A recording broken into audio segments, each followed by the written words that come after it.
আল্লাহ রাব্বুল আলামিন বলেন ওয়ালাম ইউসিররু আলা মা ফাআলু ওয়া হুম ইয়ালামুন। আল্লাহ রাব্বুল আলামিন বলছেন আমার জান্নাতি বান্দা বান্দীগুলো আমার কাছে তওবা করে ফিরে আসবে, আমার কাছে তওবা করে যখন ফিরে আসবে, যে গুনাহের জন্য আমি আল্লাহর কাছে তওবা করেছে, আল্লাহ রাব্বুল আলামিন বললেন ওই গুনাহটার পুনরাবৃত্তি আমার ওই বান্দা বান্দিরা করবে না। জোরে বলেন সুবহানাল্লাহ। আল্লাহ রাব্বুল আলামিন বলেন এই পাঁচটা গুণ যদি তোমরা অর্জন করতে পারো, এক নম্বরে তোমরা যদি দান করতে পারো, দুই নম্বরে যদি রাগকে সংবরণ করতে পারো, তিন নম্বরে তোমরা যদি মানুষকে ক্ষমা করার নীতি অবলম্বন করতে পারো, চার নম্বরে তাওবা করতে পারো, আর পাঁচ নম্বরে তোমরা যে পাপ থেকে একটাও ফিরে এসেছো সেই পাপের পুনরাবৃত্তি করবে না।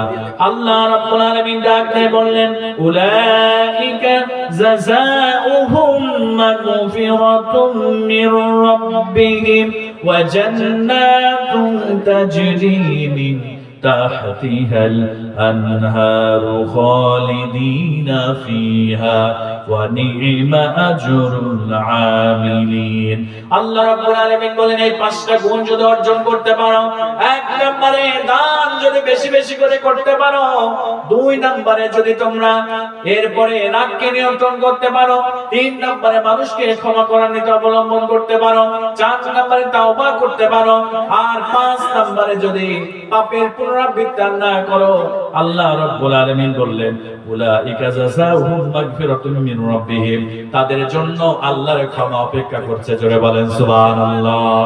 আল্লাহ রাব্বুল আলামিন বলেন তারা আল্লাহর ক্ষমা পাবে, ওয়া জান্নাতিন তাজরি মিন তাহতিহাল আনহার খালিদিনা ফিহা।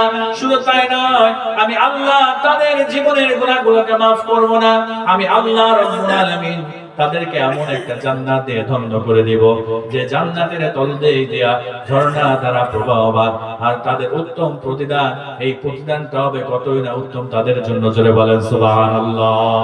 আমার মুসলমান ভাইরা, তাহলে আমরা এই পাঁচটা কাজ, এই পাঁচটা কোয়ালিটি যদি আমাদের মধ্যে আমরা নিয়ে আসতে পারি, আমরা আমল করতে পারি, তাহলে আল্লাহ পাক সুবহানাহু ওয়া তাআলা আমাদেরকে জান্নাত দিয়ে আল্লাহ ধন্য করে দিবে। এজন্য প্রিয় ভাইরা আসুন এই পাঁচটি গুণ আমরা অর্জন করার চেষ্টা করব ইনশাআল্লাহ।